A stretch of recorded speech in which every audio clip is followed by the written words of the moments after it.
Joining us, MS Now reporter Ariel Hickson, who is at the Reflecting Pool for us today. Managing editor of The Bulwark and MS Now contributor Sam Stein, former U.S. Attorney and MS Now legal analyst Joyce Vance, and New York Times opinion writer Michelle Cottle, who covers national politics. All right, Ariel, I'm just curious, what exactly is going on there today? What do you see? Well, you know, Katie, the president said over the weekend that repairs to drain the reflecting pool are expected to start immediately. I'm going to let you take a look at the pool yourself. Now, what we've seen is that the water has gotten a bit lower, but we can't confirm that the draining has already started. If you take a look far out, there are some chemicals that we're seeing in the pool, or I should say alleged chemicals at this point, but it does look less green than it has in the past week. We have also seen an increased police presence surrounding the area. And of course, this all follows the president's push to accuse quote unquote vandals of messing with some of the peeling paint that has come up from the water. Of course, this has not been confirmed. There's no evidence that has been pushed here at this time. But regardless, the president is quite serious regarding this. He says that anyone who is accused of attempting to destroy government property is going to get potentially 10 years in prison. We've talked to a number of people in the surrounding area, tourists, people who live in the area as well, regarding all that's changed behind me with the reflecting pool, as well as what the president has said so far. And they were quite critical. Take a listen. I think it smells worse than it looks. It's not what Trump promised. I think it was a gigantic waste of taxpayer dollars. You know, if you're in the hole that we're in financially, you just don't spend $14 million for something that wasn't successful. This pond specifically is emblematic of the administration. They make up a problem. They make up a solution. He promises it's going to be $1.8 million. He promises it's going to be good for 100 years. It balloons to over $15 million.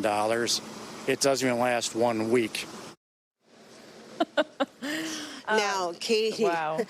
I hear you laughing there. Yeah, very, very direct comments. And, you know, your critics are saying that this is quite emblematic of this administration's inability to follow rules. And as you mentioned, there was an Olympic cyclist that was arrested just a few days ago. He's expected to appear in court on July 9th. But the question is, what is going to be the precedent moving forward? We reached out to the National Park Service regarding all of this. No comment yet, Katie.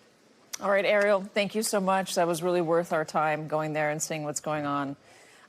Sam, it's absurd and so silly that we are starting with a reflecting pool, but it is, as we heard from the people that Ariel interviewed, as I mentioned up top, it's a perfect reflection of what is happening with this administration. Yeah, I guess I've sort of struggled like you have with how much emphasis to give this story. And on the one hand, yeah, it's a reflecting pool, and obviously it's an important symbol, but it is just a pool, and there are plenty of other really significant problems out there that deserve attention. On the other hand, it is emblematic of something larger, which is a sort of narcissism and arrogance that this administration does often apply to specific problems, and also a willingness to just sort of dispense with what are well-established processes and checks, frankly, on what you're supposed to do, even on issues like revamping federal property. I mean, look, the East Wing of the White House remains a hole in the ground, right? So I do think the story matters, and I do think it says a lot about the administration and the president, including what's happening right now, which is an incredible amount of conspiracy theorizing around why this problem actually is manifesting itself. There is no actual evidence of vandalism that's out there, but the president has concocted it, and some people in the MAG universe are now echoing it. Our Justice Department is being reoriented around it. And I find that to be deeply troubling beyond what it says about a pool. And let me just add this last thing, which is there is literally video of Donald Trump boasting about the sealant that he applied, or that this contractor applied to the bottom of the pool, where he says in the video, you cannot cut this thing with a knife. And he makes a motion like that.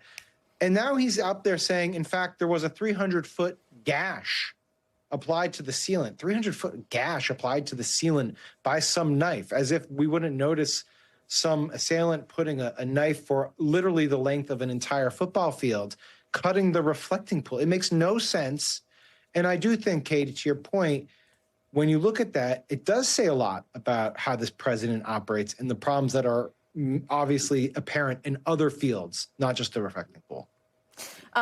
It is amazing, Michelle, that this administration has images to reflect both the incompetence, as we just saw with the reflecting pool, but also the destruction of norms or of traditions or of the actual physical spaces that have housed presidents in Washington. There's the East Wing image, the hole that's in the ground there.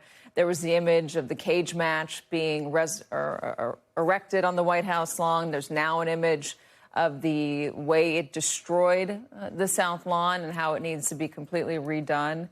It is unique, it seems, to this presidency to do these things, but also to give the public exact images of what is going on.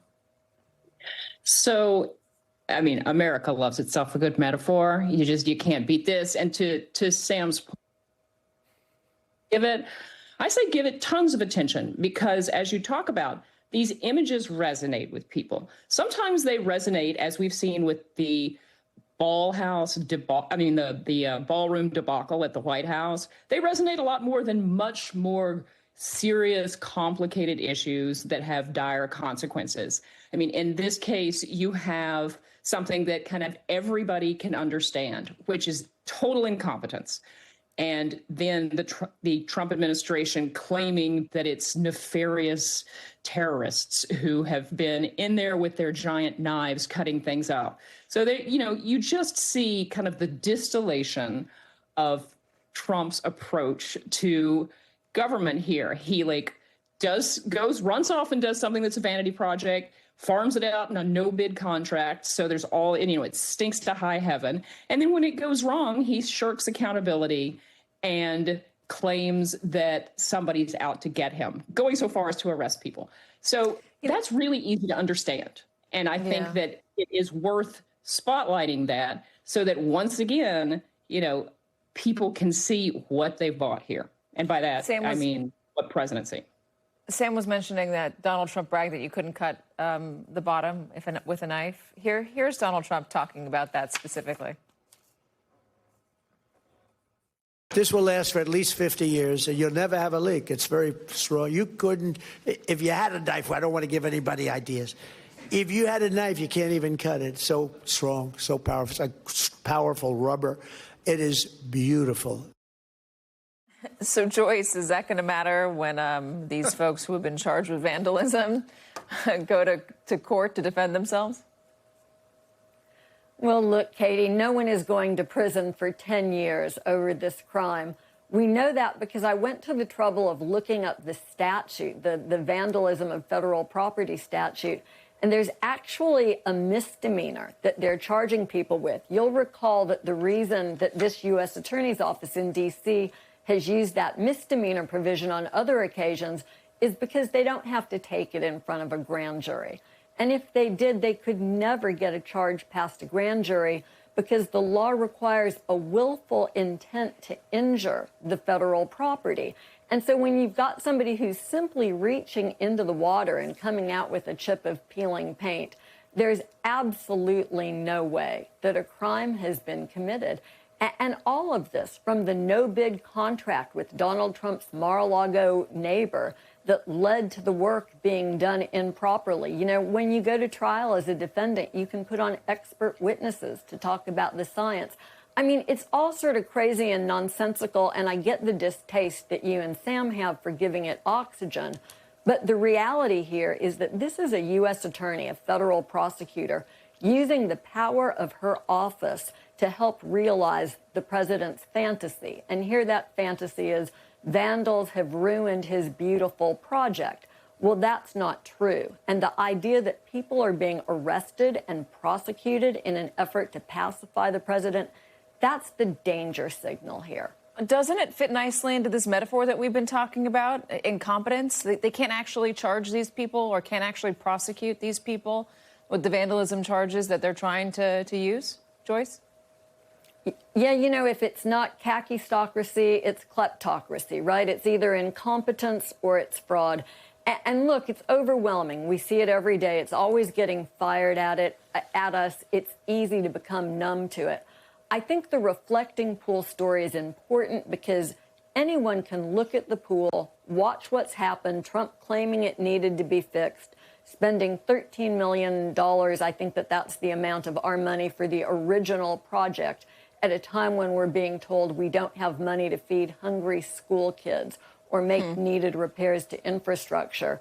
And then that fix just doesn't work. And instead of taking the loss, the president insists on blaming others, making others pay the price for his own failures. And that's really the through line in Donald Trump's behavior in both business and in government.